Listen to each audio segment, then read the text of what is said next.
ঘড়ির কাঁটা যা বলছে, এবার ব্যাগটা হাতে নিয়ে বাজার যাওয়ার সময় হয়েছে। কিন্তু বাজার দর কেমন রয়েছে তাই আমরা জানবো। আজ যদুবাবুর বাজার থেকে সরাসরি আমাদের প্রতিনিধি অপুশীল রয়েছেন। অপু, এই মুহূর্তে যদুবাবুর বাজারে শাকসবজি থেকে মাছ মাংসের দর কেমন রয়েছে সেটা যদি একটু জানাও।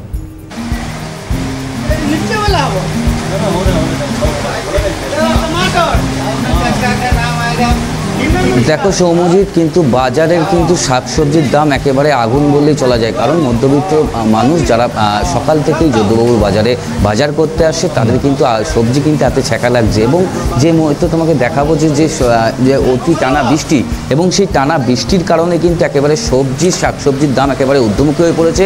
ক্রেতাদেরও সেভাবে কিন্তু বাজারে দেখা মিলছে না, কারণ যেহেতু তাদের পকেটের টান পড়ছে এই সবজি কিনতে। এই যে যারা ক্রেতারা আছে তাদের সাথে কথা বলবো। বিক্রেতা দাদা, দাম যাচ্ছে? ও বাইরে মাল সব একটু দাম বেশি যাচ্ছে। বাইরে টমাটার আছে, বিন আছে, সিমলা আছে, এই সব মালটার দাম বেশি থাকবে। একটু লোকাল মাল একটু কমেছে। কেন, বৃষ্টির কারণে কি সবজির দাম বেড়েছে? বাইরেও বৃষ্টি হচ্ছে, এইখানে বৃষ্টি হচ্ছে, এইখানে একটু দাম মানে একটু কমেছে, এইখানেও বেশি দাম ছিল।